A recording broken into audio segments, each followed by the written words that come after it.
The universe doesn't respond to words. It responds to where you place your awareness. Everything in your life, every situation, every pattern, every recurring experience is competing for one thing: your attention. Just like planets don't move randomly but orbit a central force, the events in your life orbit whatever holds the most energy in your consciousness. Nothing has power on its own. It only becomes real to you when you notice it. The moment you withdraw your attention from something, it begins to lose its grip on your reality. Not because it disappears from the world, but because it disappears from your experience of the world. And most people never realize they're the ones feeding what drains them. This is where people get confused about manifestation. They think thoughts create reality. They don't. Thoughts are neutral, empty, weightless. They're invitations. Every thought that enters your mind is asking a quiet question. Will you give me energy? Or will you let me pass? The universe listens to your answer, not through your words, but through your focus. What you consistently energize becomes your signal. What you refuse to engage with fades into irrelevance. So if you want to understand how to speak to the universe, it starts here, with what you choose to energize. The first step in learning how to speak to the universe is this: pay attention to your attention. From the moment you became conscious, the universe began asking you a quiet, relentless question. What are you choosing? Not what you say you want, not what you wish would happen, but what you are actively feeding with your awareness. The universe doesn't understand English. It doesn't understand prayers, affirmations, or intentions the way you think it does. It understands energy, and energy is expressed through your reactions. Every emotional response you give is read as consent. When you react with fear, the universe hears, "Yes, keep this going." When you react with frustration, it hears, "More of this, please." When you obsess, worry, complain, or replay the same thought, you are voting for its continuation, and the universe is very obedient. This is where most people lose control without realizing it. They believe attention is passive, something that just happens. No, it's not. Attention is an active force. It's a signal, a command. Think of your mind like a conductor standing in front of an orchestra. Every thought, every emotion, every circumstance is an instrument waiting for direction. Whatever you point to gets louder. Whatever you ignore fades into silence. When you place sustained attention on something, even unintentionally, you are telling the universe, "This matters." Amplify it. When you withdraw attention, you're saying, "This no longer belongs in my experience." Most people feel powerless because they never realize this. Their life is not responding to their desires. It's responding to what they consistently engage with. Your attention is not just focus. It's communication. And once you understand that, you stop trying to control the universe and start controlling the only thing it actually listens to. The second rule is this: speak and think only in the present tense.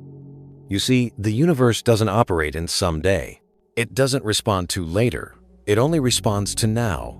The present moment is the only place where anything actually exists. The past is memory. The future is imagination. Both are echoes. The universe listens only where energy is real, and energy is real only in the present. This is where most people quietly cancel their own desires. Every time you say, "I will be successful," the universe doesn't hear confidence. It hears distance. It hears postponement. It hears, "Not now," and it agrees. Because from the universe's perspective, you are declaring that success is a future condition, something separate from your current identity. You are affirming lack while pretending to affirm desire. Here's the truth that changes everything. Every possible reality already exists, including the one you want. The only difference between the version of you who has it and the version of you who doesn't is state. When you feel as though something is already yours, not pretend, not visualize, but embody, you are no longer asking. You are aligning. and alignment is what the universe responds to. This is why emotion matters more than words. You can say the right sentence and still send the wrong signal. If your body feels like waiting, the universe hears waiting. If your nervous system feels like lack, the universe hears lack. If your inner state feels like fulfillment, the universe responds with confirmation. You don't attract what you want, you attract what you are being right now. So the conversation with the universe shifts when you stop hoping and start inhabiting. When you stop rehearsing a future version of yourself and start thinking, feeling, and moving as if it's already true. Don't misunderstand me. This is not because you're lying to yourself, but because you're finally speaking the universe's language. And that language is always, without exception, present tense. The third step is expanding your consciousness. And this is where most people unknowingly lose the game. Because life is not linear, it is not fair, and it is not reacting to you randomly. Life is interactive. You're not living inside a story. You're moving inside a system, one with layers, feedback loops, hidden variables, and consequences that only become obvious after you understand how the system works. Think of it like sitting at a poker table. If you don't know the rules, every loss feels like bad luck. If you don't understand strategy, every win feels accidental. But the experienced players aren't lucky. They're aware. They see patterns you don't. They recognize timing you miss. They notice reactions, tells, momentum. Life works the same way. When your consciousness is narrow, you react emotionally to surface events. You feel like things happen to you. You're always surprised, always adjusting, always behind. But the moment your awareness expands, something shifts. You start noticing your own patterns before they repeat. You see how your thoughts trigger emotions, how emotions shape decisions, how decisions shape outcomes. You begin to recognize the invisible rules. Expanding your consciousness means watching yourself while you're thinking, feeling yourself while you're reacting, observing your inner world with the same attention you give the outer one.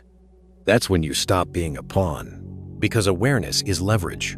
The more variables you can see, your triggers, your habits, your emotional defaults, the energy of environments and people, the less controlled you are by them. You stop playing blindly. You stop being manipulated by circumstances you don't understand.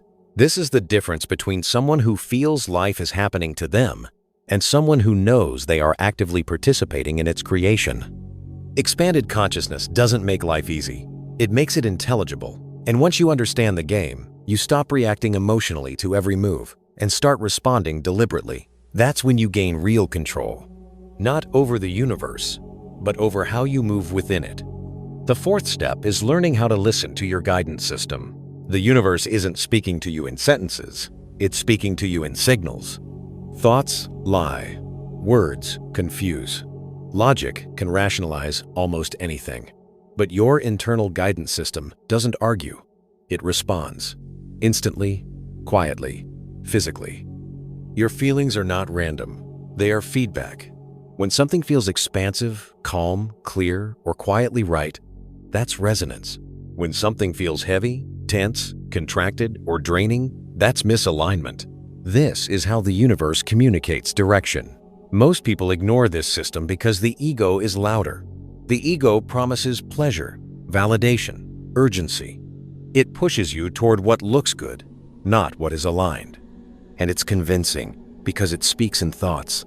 But alignment doesn't shout. It doesn't rush you. It doesn't need justification. It feels simple, clean, grounded. The mistake people make is thinking feels good means excitement, thrill, or emotional highs. That's not resonance. That's stimulation. True alignment often feels quiet, even subtle. It feels like relief, like something clicking into place. And when something feels wrong, the guidance system doesn't punish you. It warns you. The discomfort isn't negativity. It's information. The problem is not that people don't have intuition. It's that they override it. They explain it away. They negotiate with it. They choose what looks safe, familiar, or impressive, and call it logic. But the universe doesn't respond to your reasoning. It responds to your alignment. When you follow what resonates and release what doesn't, without forcing, without overthinking, the path begins to organize itself. Decisions become simpler. Resistance fades. You stop needing constant reassurance. Because you're no longer trying to figure life out in your head. You're listening to the system that's been guiding you the entire time. The fifth and final step is understanding and using the power of repetition. Whether you realize it or not, you've been programming your reality this whole time. The universe operates the same way your subconscious mind does. It doesn't argue, it doesn't debate, it doesn't analyze truth. Whatever is repeated with feeling becomes accepted as reality. Your conscious mind is chaotic. It jumps from thought to thought, doubt to hope, fear to motivation. The universe doesn't respond to that noise. It responds to what sinks below the surface. Your subconscious doesn't reject ideas. It doesn't filter. It doesn't ask if something is healthy or destructive. It absorbs whatever you repeatedly give attention to, especially when emotion is involved. This is why old memories still trigger emotions, as if they're happening now. This is why replaying pain keeps recreating similar experiences. This is why people relive the same patterns with different faces. The subconscious cannot tell the difference between imagination and reality. It only knows repetition, and repetition becomes instruction. Here's the part most people miss. Your subconscious has no intention. It has no direction of its own. It simply reflects whatever you install into it through habits, self-talk, emotional rehearsal, and environment. If you don't choose what gets repeated, life will choose for you. This is where conscious repetition becomes power. When you repeatedly affirm something, not mechanically, not desperately, but with felt emotion, you begin rewriting the internal script. The words matter less than the state you embody while repeating them. You don't become confident by waiting to feel confident. You become confident by rehearsing the feeling until it becomes familiar. Your current state doesn't disqualify you. It's irrelevant. What matters is what you repeatedly return to, mentally, emotionally, energetically. Once the subconscious accepts a new pattern, something subtle happens. Your posture changes. Your reactions shift. Your decisions align. And the universe responds, not because you asked, but because you became someone different. That's the final truth. You don't manifest through hope. You manifest through repetition. And once you understand that, you stop waiting for reality to change and start installing the version of yourself that makes change inevitable. Before you go, I want you to understand this clearly. There is no separation between you and the universe. When you speak to it, you are speaking to a deeper level of yourself. The universe is not outside you, judging or granting. It is expressing what you are being. That means you're in control of your life. It is not random. Your internal state, your dominant thoughts, emotions, and awareness is what the universe reflects back to you. Nothing more, nothing less. This is where your power has always been. You are not here to fight reality. You are here to shape it from within.